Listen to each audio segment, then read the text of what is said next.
Welcome to Sports Talk with Steve Jones, the daily talk show with the voice of Penn State football and men's basketball. You never know what special guest may stop on by any given day. Now here's the man of the hour, Mr. Steve Jones. Well, what a day for the United States. You look at the two hockey games, both U.S.-Canada. Yeah. Both in overtime. Yep. And dramatic endings. Yeah. The U.S. women who have been so dominant had to pull the goalie, score with 2 minutes to go. Hillary Knight scored the goal. And then it was really a terrific goal. The backhand, right, underneath the pad, wow, big time. Yeah. And then the U.S. men followed up in maybe the most anticipated moment of the Olympics. You could talk about maybe Lindsey Vonn being the most anticipated moment, maybe Ilya Malinin. I mean, I'm talking about leading in. Yeah. But everybody had been talking about this for months, not weeks.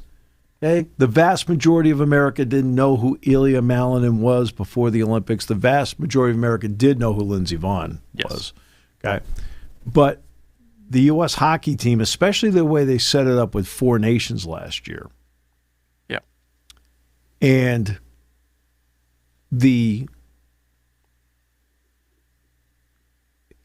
first period, the U.S. played really well. The last two periods, Canada dominated. Completely dominated. So while you can sit there, if you're a Canadian fan, and say, well, you just watch the game, we're the better team. Here's the problem. You didn't have the best player. No. The single best player on the ice you didn't have. Correct. Connor Hellerbuck. Yeah. Connor Hellerbuck. Absolutely. Right? Stopped 41 shots. Last year in Four Nations, I thought he was good, but I thought when they got to the title game in Boston, I think it was in Boston last year, right? He was okay. Okay? Now, on the other side, look, he had already backstopped us a Game 7 win in Boston. Mm-hmm. He had already backstopped. Bennington had backstopped a Four Nations win in Boston. So he's had great moments. Mm-hmm. Right? Connor Hellerbuck has been thought of as the best goalie in the NHL the last 2 years. Yesterday, he was the best player in the world. Yep. Absolutely. In the world. Right? He doesn't play the way he played. There is no gold medal. There is no Jack Hughes moment. No question. Because all these other games, for the most part, were relatively easy games. Yeah, he gave up a couple of soft. I was watching the Slovakia game the other day. Late soft goals, so what? You know, it's like Sweden. I think you could argue was a little tense at times. But he was okay. The speech that Kurt Russell recreates, which was the speech that Herb Brooks gave. Tonight, you were the best hockey team in the world. Well, yesterday, on that particular day, Connor Hellerbuck was the single best hockey player in the world. Yeah. And it was phenomenal to watch the tension of it the entire time. And it's 46 years to the day that the United States beat the Soviet Union. Tomorrow will be the anniversary of winning the gold medal over Finland. Yeah. And the joy, and it's going to be interesting to see. You're talking about a game that took place at 8:10 Eastern Time, 7:10 Central, because I was sitting in Chicago at 7 o'clock in the morning when it started. And 6:10 Mountain Time, 5:10 Pacific Time. I'm going to be interested to see how many people watch that game. Because it sure does seem like a lot of people across the country were watching that game yesterday. No doubt. And the way they celebrated at the end, bringing Johnny Gaudreau's children out, having Johnny Gaudreau's number 13 with them, and the way they belted out the national anthem. And by the way, the Canadians, just so you know, the Canadians, after this is all done, actually were at center ice and they sang, "Oh, Canada." Yep.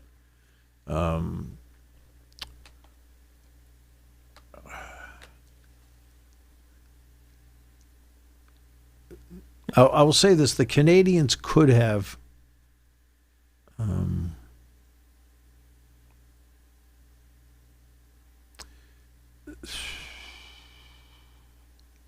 they could have lost with a tad more grace, because they made a couple of comments about how the U.S. played. So it's like, guys, everybody's always like would they won 15 straight over the U.S. And for the most part, except for maybe the Kachuk brothers once in a while, have been very gracious about the whole thing. You know, how we got to get past these guys. They're great, the whole thing. Because the Canadian, that's a great hockey team. That's what makes it so great. That's why I sit there when I'm doing a football or basketball game and you beat a higher ranked team and the crowd starts chanting overrated. I'm like going, what's wrong with you people? What's wrong? Yeah. Right. You beat them. Right. You don't want to chant overrated. Right. You beat them. Right. You want them to be the highest rated team there is. Right. You're overrated. Right. Right. Okay, so the victory isn't as good as we thought? Yeah, exactly. Oh, we just chanted. No, again. Yeah. Not smart. No. No. Okay. No, it isn't. All right. Hey, you beat a great team and you're better. Yeah, absolutely. That's what it means. You beat a great team, and guess what? You are better. Yeah. All right. I'll never forget the year in basketball. Penn State beat Ohio State 3 times, and they did the same thing with Illinois. And so I said the same thing each time because I was interviewed by somebody afterward about the ability to beat a team 3 times. I said, there's a really good reason why they beat them 3 times. They said, why is that? I said, Penn State's better. It's like, right? Right? Yeah. That's the bottom line. Well, yesterday the United States was better. And they were better because they had the best player on the ice. Yes. Connor Hellebuck was the biggest reason why the U.S. was there. I thought Austin Matthews played really well. Look, the Hughes brothers were great the entire tournament. Brock Nelson was terrific in the tournament. I thought Dylan Larkin of the Red Wings was terrific in this tournament. And Jack Eichel, every time he touched the puck, you felt like something really good was happening. Eichel's just such a good player.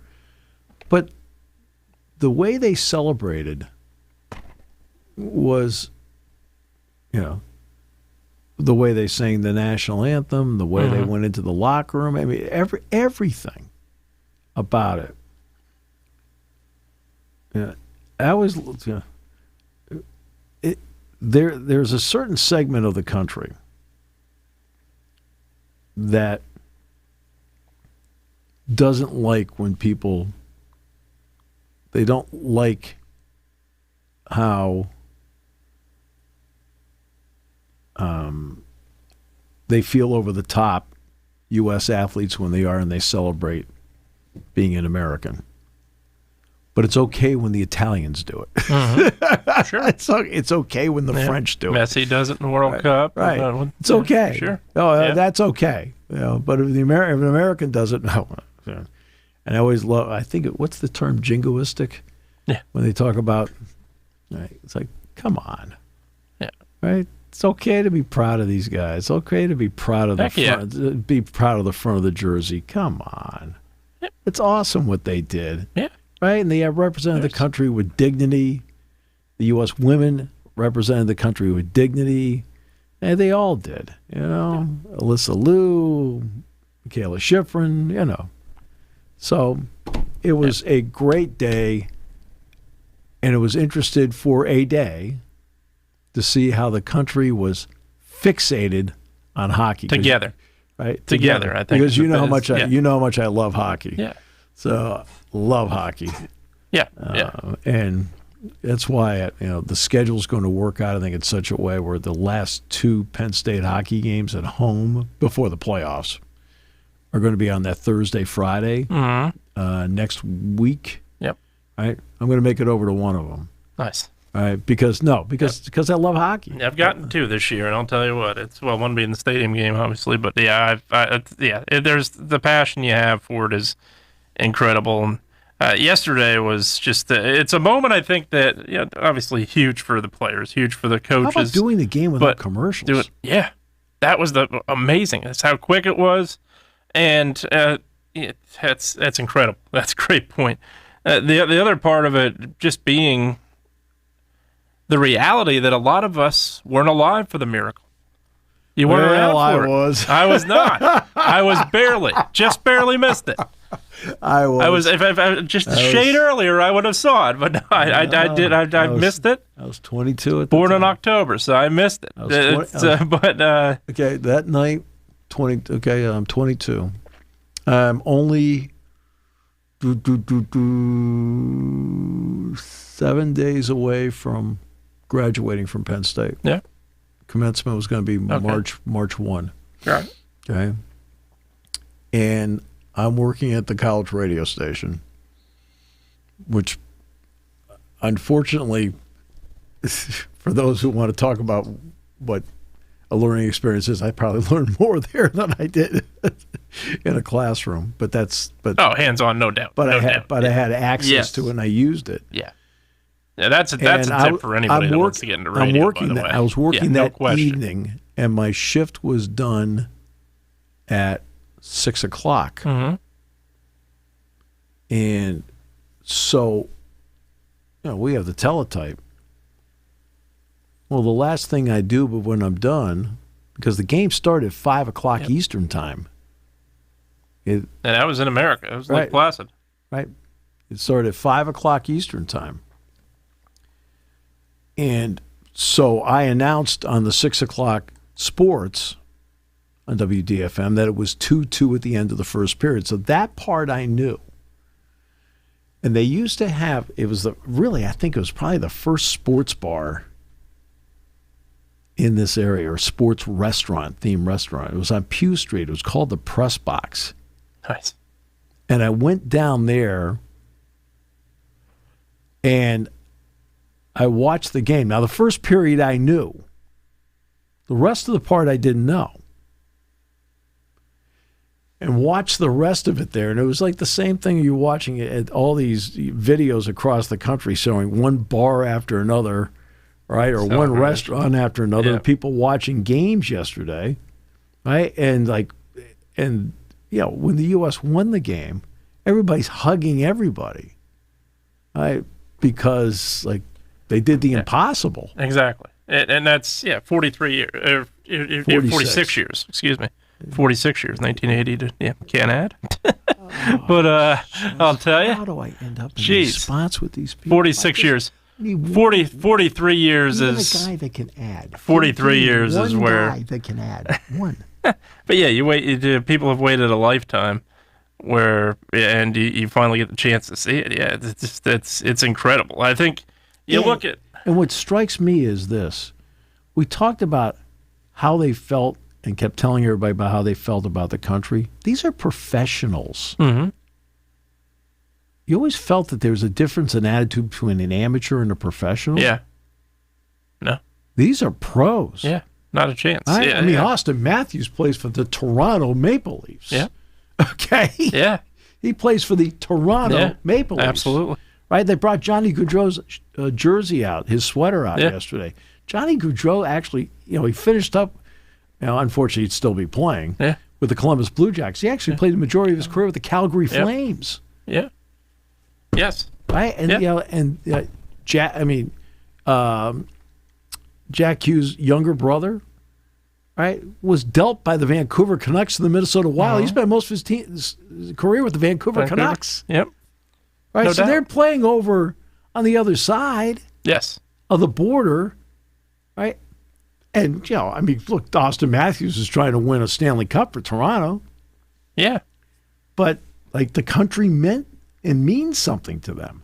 Certainly. Yeah, there's absolutely no doubt about it. And then just you think about just the fact that it was Canada, I think, is what made it even better. There's no doubt about that. You had the chance in 2002. I thought clearly they were overmatched in that game. In 2002, I thought Canada was the better team. Yeah. 2010, I think the opposite. I think the United States had a great chance to win that game. They did, they did, but remember, Parisi scored late to get it to overtime. They also beat Canada before that game. Right. Yeah, so that was but he scored late to get them there. Canada kind of outplayed them in that game. They did. Yep. And then Sidney Crosby scored the game. Game winner. Then you get to this game, and there were so many missed opportunities for Canada, and that part of that was goaltending, as you said. Just how incredible it was. You're able to stop a 5-on-3, which I thought was huge. And McKinnon had an open net, not able to get there with just an incredible save. You look at the save and at the end of the third period, towards the end of the game. Just absolutely so many moments in that game leading up to that Hughes goal. You said it, that goal would not have happened had those moments prior to that not happened. Hellebuyck was the single absolutely best incredible player on the ice. Okay, there's no doubt Canada in periods 2 and 3 outplayed the U.S. Yeah. Right? Oh, we're the better team. Problem is you didn't win the game. Okay. The problem is you didn't have the best player. Single best player on the ice you didn't have, and that is not a knock at Jordan Binnington. No, Binnington at was all. Incredible. Binnington gave up an early goal, and then after that, just settled in. Binnington has had a great career. As I said, he backstopped a Game 7 on the road win in 2019 in Boston when the St. Louis Blues won the Stanley Cup. He was in goal and played a great game against the U.S. last year in Four Nations. Sure. Okay. It just turned out that yesterday it was the other guy's turn. Yeah. Absolutely. And the other guy was great. Look, what makes it special is that you beat a great team. Yeah. Beat a great team, and absolutely. There's no doubt. And the ironic part about it, they made this point yesterday. Watching it afterwards during the interviews. The ironic part, if you ask 100 people who the United States beat to win the gold. You just said it, obviously, the anniversary of the gold is coming up, but you ask 100 people who the United States they all think they beat the Soviets. Yeah, exactly. The gold. They thought they beat Russia. Right. The Soviet Union. They did, yeah. Yeah, absolutely. And people forget that, I mean, the forget U.S. they played Finland. Right, they beat Finland 4-2 in the gold medal game. The U.S. was down 2-1 going to the third period in that game. Yeah. And if they don't win the game, they don't get a medal, period. Yeah. But this has always been now this is kind of a cruel take because, for example, I think the world of Steven Nedorosik. Right? Nedorosik got a bronze. Yeah. Okay. Yep. And he got 2 medals because he was in the team event too. Yep. All right. So Steven gets 2 of them. So you get a bronze. But I said the Olympics are the only ones where you finish second and they give you a medal. Right? It's like, which means you didn't win. I mean, look at Team Canada yesterday. Yeah. Right? They got a silver medal. Did they look happy? No. Why would you be? Okay. That's what second place does. They didn't give the New England Patriots silver medals. No. But it's a different, it's different. It's in terms of the attitude about it. Yeah. Like, I want a bronze. Well, you kind of got the bronze, okay? Yes. You didn't finish 4th, and that's really impressive that in the world, you're 3rd. That's special. Yeah. There are 8 billion people in the world, and your event, you're 3rd. That's special. Yeah. But that's always the running joke I have. I won a silver. Really? You got one. You got a silver. You got one. You placed a silver. How's that? It's like, but I mean, in horse racing, I mean, you do win money if you bet it right on the horse, right? That placed. All right. You don't win the money that if the guy wins it on a 90-1 odds. If you bet it right, you got some money on the show. Okay. The vast majority of people at the window, right, who don't have any experience doing this are betting to win. Well, I think the other... semi-important. Indiana Pacers, silver medal. No, I don't think so. Yeah, I don't think. No. Yeah. That's like the complimentary prize instead of the grand Edmonton prize. Oilers, two-time silver medalist. People remember the grand prize. They don't remember the guy that was second place. That 52-inch TV is great. That trip to Bermuda was probably a little bit better for the guy that won it. But that one I would debate. But the one thing I think it did yesterday's game and even the Four Nations did show is I think we are starting to see that America is not only catching up in hockey, USA hockey is at large strength, which I think is what you're looking at. I think that, obviously America has been very spoiled for almost 34 years now with professional athletes in the game of basketball, which has been completely dominant. One time in the Summer Olympics, they didn't place gold medal since 1992. That's because they got away from team building. Got away from team. You're right on. Right. Yeah, and absolutely. then in 2008, when Mike Krzyzewski took over, they got back to team building. In other words, they put not just the all-stars on the floor. No, they put the best team. They put the best team. They legitimately tried out and everything else. With legitimate skill sets that fit what they needed in a team game, because in 2004 they didn't do it. No. And see, the NHL, with the pros now playing in the Olympics, they've done a great job at team building. I need an offensive defenseman, but I need a defensive defenseman to go with him. I mean, in other words, I'll give you like a simple play. Say you have an offensive-minded defenseman, okay, and he decides to take it, and I'm going to do a rush, and I'm going to take it deep in the zone. What does the winger have to do on that side of the ice when he goes in deep? Okay, he sacrifices himself and puts himself back at the point. Who's covering back there while he's doing that? Absolutely. Right? And you have to have a player that has that kind of mindset to go with. See what I mean about team building? It's more than just it takes a lot of thought to put in the kind of player that you think gives you the best chance to win because they bring a certain skill set and mindset that you need. The U.S. has done that. Canada has done that. And you saw the culmination of a long-term team build by the U.S. to get to this point where last year in Four Nations, they were separated by that. Yeah, absolutely. Okay? In this game yesterday, they were separated by that. It just turned out this time around they found the winning play as opposed to not finding the winning play. And again, had the single best player on the ice. Yeah. The goalie, Connor Hellebuck. Yes. He faced 42 shots in the game. Any one of those shots that he faced was the game-winning goal. Yeah. Yeah, and Canada, again, dominated the shots on goal. And he stopped 41 of them. Yeah, final two periods. Right? Yeah. So if he had given up a first-period goal, then Makar scored at the end of the first period. Yeah. At the end of the second period, Makar scored. Cale McCoy is just a fabulous player. Still can't believe he went to UMass. He did.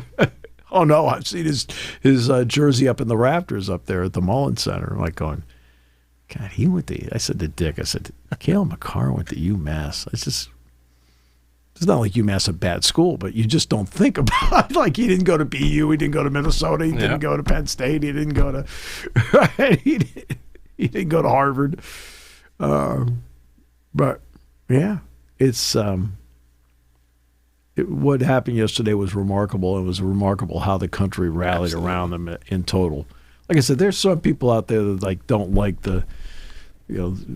they don't like the belting out the national anthem. There's some people out there that don't like them singing Freebird. They don't like Toby Keith's what's that song, Made in the USA, whatever it is.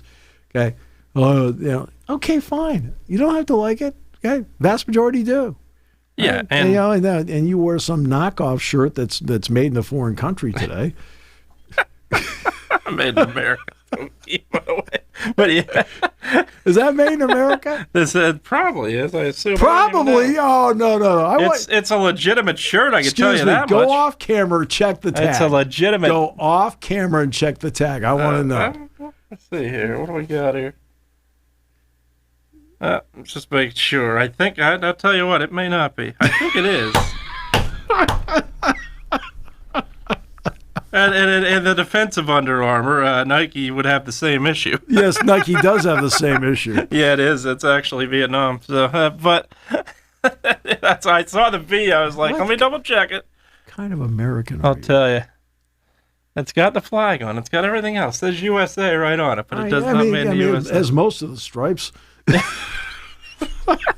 wonder why it only had 42 flags. There are 42 stars. Good Lord.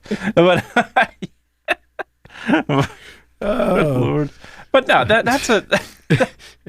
It could be worse. You could claim that you visited 57 states. All right, so okay, that guy would be slightly. That would be a little bit. That'd be a little worse. But there's always something special to the national anthem being played. I think, and Larry Bird's father was said that prior to even him going to Barcelona. Just to remember, if you win, if you are privileged enough to win, just how special that national anthem is, and obviously. That's a moment that I think is very emotional. I think for a lot of us, there's no doubt. Anybody who takes offense to that, I'm sorry. That's any country. That's fine. That's any country. It's America. You can feel any way you want. Well, yeah, you have a right to your opinion. All I know is that I've always.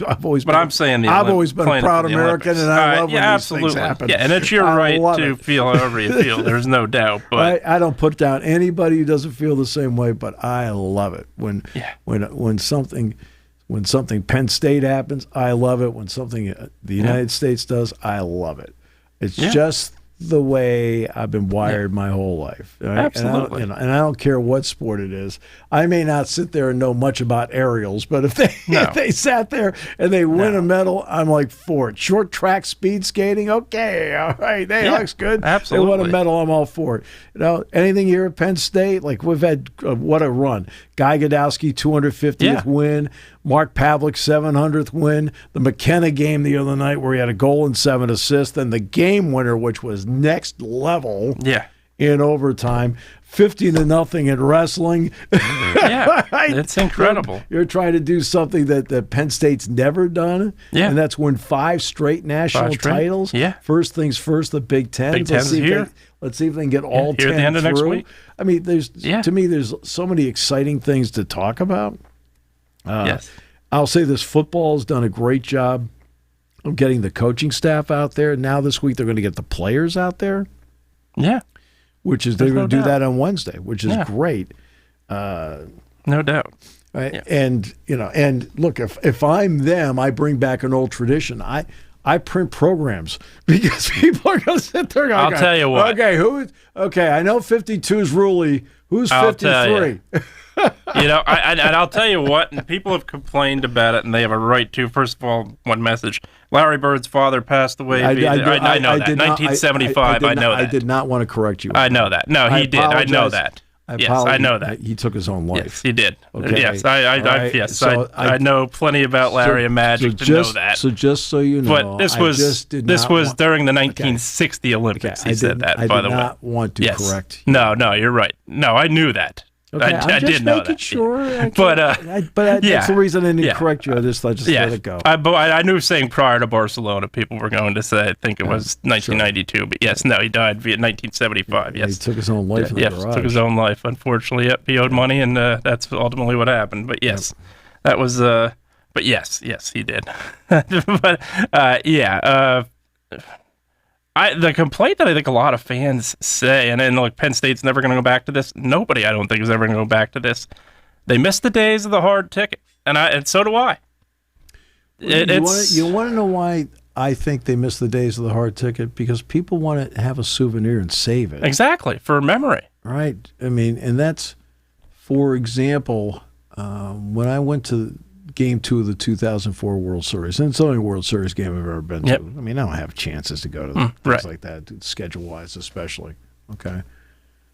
Well, I saved the scorecard that I kept the scorecard of the game, and I also kept the ticket. Yeah, I've kept, same thing. The ticket meant a lot to me. You always keep the tickets. I mean, that's the odd thing is they have not gone to Well, you know what's interesting about that, about hard tickets, is that for the media, they have not gone to QR codes to get into the stadium. Right.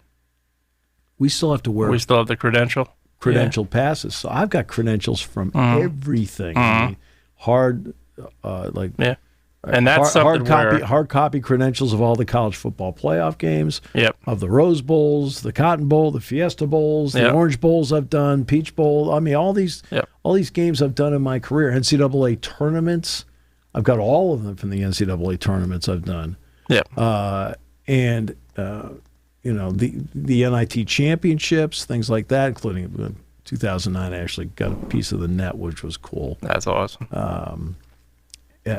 Which was neat. They didn't have to do that.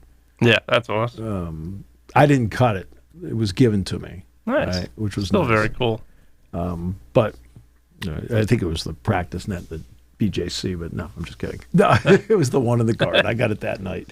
But so I've been able. Those they're like. It's like. Yeah, you have a memory. It's a memory. It's a slice. There's no doubt. Well, so yes, yeah. There's no question, and that's well, especially. Yeah, you go to the Super Bowl or something. You certainly want that memory. Yeah, sure you have that ticket for one of the biggest events you'll go to in your lifetime, if not the biggest. There's no doubt. I agree with every fan that says that. There's no doubt. I completely understand that. I totally understand when a fan says that to me because I get it. I get it too. I mean, absolutely. I mean, I actually, as a token, I actually keep every press pass I get. Same here. Yeah, I do. I actually have a box. I have quite a few of them. Yeah. Right where I put it in there. Yep. I got more than quite a few. Yeah, and it's a little different for us as well in the terms of media because the fans are getting in via ticket. Tickets can be transferred and hopefully not transferred in a lot of cases. That part I understand. But from a media perspective, the biggest thing, for those that don't know, they look at our picture. Penn State has been incredible with me because with tickets, I'll ask for hard copies. Yeah. Which they do give me. And the reason is, I'm already working the game. So every time I get a ticket to something, then I've got to transfer. It's like, instead of here, take the tickets. Right? They're really good about that with me. Yeah. But yeah. Okay. No, I agree. Couple of other notes. I watched Michigan Duke in the Omaha airport. Yep.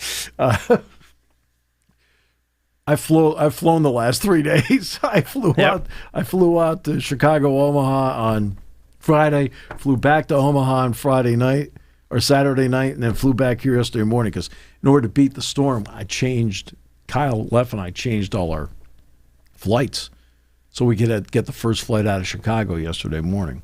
Now, I think in the end we didn't need to do that. Yeah. But how did we know? Because the forecast kept shifting. But I watched some of Duke and Michigan, and early in that game, Michigan looked like the far more athletic team, beating Duke down the floor, beating them down the floor. But as the game went, Duke did a great job of defending. I thought Duke's defense was a big difference in the game. Both teams played really well defensively, but certain things that I felt could be exposed on Michigan were exposed. For example, Michigan has 4 excellent players in the starting lineup and an okay player. Well, the okay player is the one that scored 31 against Penn State. Now, he scores 31, Burnett. And I said in the broadcast, I said, what really hurts is that in this lineup, with all due respect, he's just another guy. Yeah. Right. Well, how can you say that? He scored 31. Did you watch the game Saturday? Yeah. How many points did he score? None. Didn't Want score. to know why? Because on that lineup, he's just another guy. Because I was thinking big picture. I wasn't thinking about the Penn State game. I'm not thinking about that. I was looking at big picture when I said that. Said in this lineup, he is just another guy. He is the guy that on the scouting report, right? He might be on their scouting report. He may be one of the 5 starters, so you've got to talk about him right away. But he's probably the 8th best player. McKinney and Kaysen are better players than he is. Seventh best player. Easily. Seventh best player. Yeah. McKinney and Kaysen are better players. Yeah. Cheddar is not. Right, and they exposed that. In other words, you can't do anything. And he didn't do anything. Now, Lindenborg played great, but it was really. And then I did not watch Houston, Arizona, so I can't say anything about that. I watched BYU, Iowa State. Now that one, hey, this tells you what your day is. You broadcast a game at Lincoln. You watch Duke and Michigan in Omaha. And then you watch the same day Iowa State, BYU in Chicago. Right? And DeBanza was outstanding. I mean, not good. He was outstanding. And that. I've seen him play a couple times this year. Man, I really like him. I like him even more after watching that game the other night. They're trying to do this without Richie Saunders, who's now out for the year with a torn ACL. I think Iowa State's a really good team. Yeah. Really good. Game was at Marriott. Great arena. I've done 3 games in that arena out in Provo. And it's huge. I mean, big place. It's not quite like your mansion, but still. Not quite. Well, don't brag. Not quite. Yeah, my mansion, the one that got foreclosed, that was good. Wasn't going to go there. I was going to make everybody think that, I wasn't going to go there. You may have overspent. Can't believe I overspent. And then they said something about taxes that I was supposed to pay them. How did I know that? You weren't. I wasn't the one. I was the one in the hallway saying, "Look, just stop it. Don't stop saying the heck with the government." Don't do that. Right? You just looked at me like, I'm not you. Okay. It's great. So DeBanza was outstanding. That Wright was good. Yep. The other freshman, I thought he was good, but DeBanza was fabulous watching that. I do want to quickly say something about Rondale Moore. Now, just how tragic this is. Yeah. He's 25 years old. 25 years old. When Penn State played Purdue, I can tell you right now, he was absolutely the number one guy in the scouting report. Yeah. They've got him on returns. They'll run reverses with him. They'll throw him the ball. Penn State did a good job against him, but they knew they had to do a good job against him. They knew that. And this is we just talked about Larry Bird's dad. Yeah, he was 18 at the time. I had an uncle who, he was actually more than just my uncle. He was my godfather, right? And when I was 14, he took his own life. And I had never, to that point in my life, had experienced the sorrow I witnessed, the depth of hurt, with everybody trying to figure out why, what was running through his mind as to why. So now I bring it back to Rondale Moore. 25. He's always been a great athlete, except now he's had all these injuries. The Cardinals didn't keep him. Now he's with Minnesota. They don't know what his future's going to be. What was running through his mind that made him think there was no other avenue? Yeah. And that the depth of shock and sorrow. Yeah. Right? The only thing to me that match it is when a child passes. When somebody takes their own life like that, there's so many questions, and the depth of shock and sorrow is beyond words. Like, what was torturing this young man that made him think there was no other recourse in life? Like, it's just horrible. Yeah, it's horrible. Death's horrible really always. I remember being around Pat Bowlen when he lost his brother to it. Yes, And that was his brother Joe. And that was, and it's thing that, it's you're speechless because you ask why, and you don't know. You're not going to know. You don't know. And you don't, like, there are hints as to. Sometimes there are. Other times there aren't. I mean hints. I'm talking about, he was, say somebody turns to religion. He was trying to find a church and the doors were all locked. Yeah. You know what I mean? Something like, oh my God, he must have really been going through something and how he must have felt rejected. You know what I mean? Start, like, I'm just piecing a make believe here together. Because but it's just horrible. And I'll just leave it at that. What he must have been going through to think that there was no other recourse. Terrible. What his family and his friends must be thinking, it's just got to be the depth of shock and sorrow that it's just almost unimaginable. So go ahead. Football's a small part of it at that point, but you think about the game he had against Ohio State in 2018. My goodness, phenomenal. And that was phenomenal, just incredible, phenomenal. All right, basketball.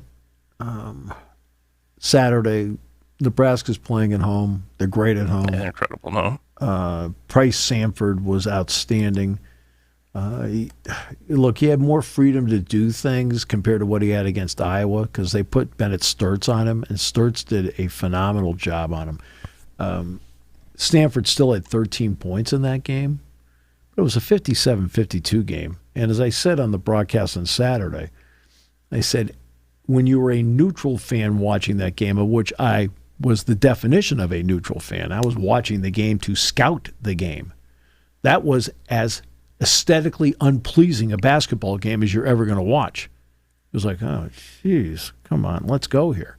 But then but I was trying to break down what players could and couldn't do, and Sturtz was masterful as to how he played defense against Samford. Now he comes out on Saturday, he had a little more freedom to operate without question. He had 31 in the game. In the second half, though, Penn State, they turned the ball over 11 times in the first half. You've got to be kidding me. They averaged 10 turnovers a game. They turned it over 11 times, and 3 times, Jason, they just flat out dropped the ball. Yeah. Like same thing against Rutgers. Two of those were on shots underneath the basket that were going to be, they dropped the ball. But here in the open floor, they dropped the ball. Right? And so you've got all these empty possessions out there. Mm-hmm. And you're not playing, and part of not playing well offensively in the first half was that, more than a third of your possessions are empty possessions. In the second half, now the second half comes around. Well, they scored 44 points in the second half. And they had 4 turnovers. They played, they're not going to win the game. At one point, they're down 28. They fight back to 14. Sure. But there was a crispness and a sharpness with which they played offense in the second half. And Mike limited the rotation in the second half. Juric had a double-double. Mingo played really well again. I thought Meli Tuncha's second straight game, he's actually played well. Josh Reed's banged up. I mean, he's still at 11, but he's banged up right now. Nebraska did a good job of getting points from others in the game. They had 20 points off the bench. Meli gave them something off the bench, but they didn't get, look, Eli Rice struggled out there. He struggled the last couple of games shooting. They really need him. On a team that's fighting the three-point line right now, they need Eli Rice to hit 3 threes in a game. I'm not putting it on him. It's just he's the best. No. He's the best three-point shooter they have. That's why they need him to hit some threes. And the three-point line has hurt them. I mean, they're giving up 41% in conference from the three-point line. They're only hitting 29% from the three-point line.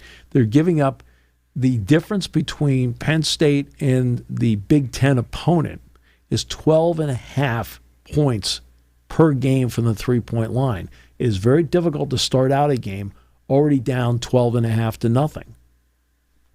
Right? I mean, percentage-wise. Yeah, and you can't get 12.5. Okay, okay. Yeah. Okay, see what I'm saying? Just follow along. Yeah. If you can draw a straight line, Yeah. okay? But you're starting out 12-plus points a game being, in one element of the game. Right? That's a hard way to play. And I even had asked Mike, how difficult is it to play a game right now that is a 2-by-2 game, as opposed to at least mixing in a couple of threes here and there? Right? It's harder to play a game almost 2-by-2. Arizona does it. Almost impossible. Arizona does it. Yeah. But they've got the kind of team that can do it. Just pounds and bangs the boards, gets offensive rebounds, and they get points off of their defense because they'll play some full court press and get steals. Arizona does not rely much at all on the three-point line, but they're one of the very few teams in the country that does not. Yeah, and you're going to trust, if you're playing that twos versus twos game, the biggest one of all, you just said rebound. You're going to trust your guys are going to get one and done. That's almost very difficult. You're going to trust your guys are going to be in position defensively where you're not going to lose a guy one way or another that's going to beat you. You're going to trust the guy that that you're going to be in such position that you rotate perfectly and you don't give up an and one. And it's almost Arizona can do it. It's for a lot of teams, I would say almost impossible. Now Nebraska came into the way the game is now. Nebraska came into the game as a 3 seed. Yeah. And I don't have to guess at that. The NCAA tournament selection committee put out their current top 16 seeds, and they had Nebraska as a 3 in the South. I'll tell you a player on that team I really, really like. And it hurt not having him last year. Wait, I'm sorry. I'm sorry to the segment out there. Injuries are an excuse? Okay, great. I just want to make sure we get that out of the way first. Rink Mass did not play last year for them. And I remember Penn State beat this team by 15 last year here. Now, Frager didn't play. Sanford had transferred in. But the other guys were with them last year. And they didn't have Mass. You watch Mass play the game. Every time Mass catches the ball out front, what is he looking to do? Mass is looking to make plays for others. He averages 3.5 assists per game. He's a good finisher around the basket. In talking with the Nebraska people, I've always thought he was a capable three-point shooter. They say he's fighting. They told me he's fighting it confidence-wise right now from 3. But you watch him rebound, you watch him around the basket, and you watch his passing. That's an element that when you get into NCAA tournament play, there are a lot of big people that now are going to be forced to come out and play him. And he's a passer. Right? I mean, you're not talking about a big guy that just can't. He actually can pass the ball. And even if you're playing drop coverage, he becomes a problem for you. Right? Because of how he plays. I really like, look, it's a good-looking team in a lot of ways. They will get to the tournament. They'll probably only play 7. They'll probably only have a 7-man rotation, but you can get away with a 7-man rotation in the NCAA tournament because of the commercial structure. If you stay out of foul trouble, the commercials are longer in the NCAA tournament, and you know how the first coach called timeout in the second half is a long timeout, and in the regular season, the first half, it's a use it or lose it, it's 30. When you call the use it or lose it in the first half, and you're the first coach to do it, it's a long timeout.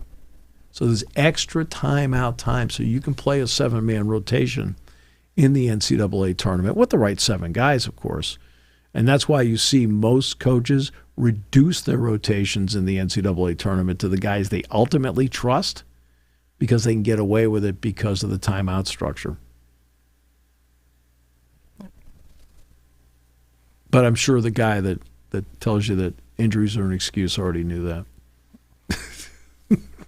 It's an excuse. No, there's a reason why the other dude starts. It's like there are reasons. This is like a long list. Check. You have to go with the next man up thought because, look, it's a fact. Absolutely. You're next. Go out there and play. Play your game. But, So they finally get a week. The West Coast teams have it tougher.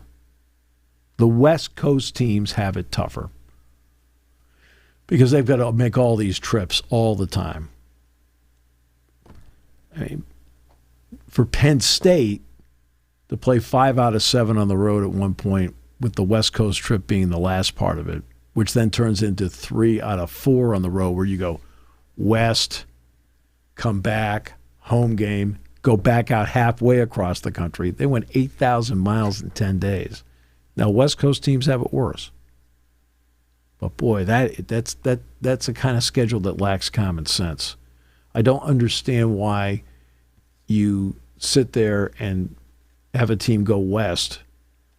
Then it's okay to come back home and play a home game, but their next road game has to be played somewhere. Well, what, you can't play at Rutgers, Maryland, or Ohio State? I mean, you still have a road game with Rutgers coming up. I mean, you can't play something like within the neighborhood. That's just an easier trip to make, as opposed to, right? What used to be the longest trip in the Big Ten for Penn State was going out to Nebraska. Well, now it's the West Coast. So now you've made the longest trip, because Seattle's farther away than Los Angeles, technically. Okay. So you make the longest trip, come back, and then make the second longest trip.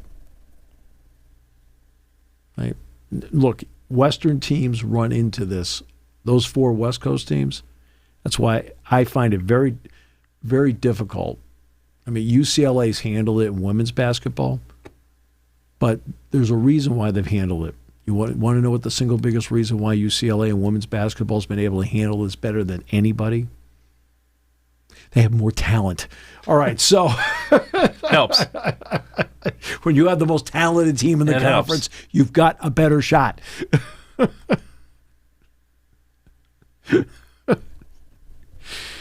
Made in Vietnam. Yeah. That's right. How about that? I'll tell you. It's you. Unbelievable. It says USA right on it. Where does it say USA? Is it? Right there. Right now, yeah. Freedom there. All right. Yep. Wow. United Steel of Association. It might be. United Steel Association. Might be. I'll tell you.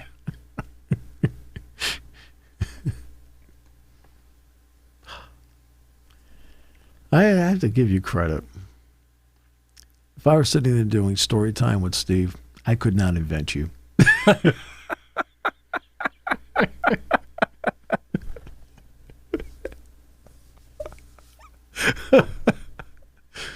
Oh, God. To be that smart and to have such poor fashion sense. And That's right. I'm also concerned about the hair and the grooming. Yep. That's Well, I guess that wraps it up for today. all right. It kind of felt like it was a strong close. Right, maybe not up there with Mike Tirico's close after the hockey game yesterday, which was next world. Yes. But I thought this may have been second to that, though. Pretty close. Yeah. Right? Because I'm concerned.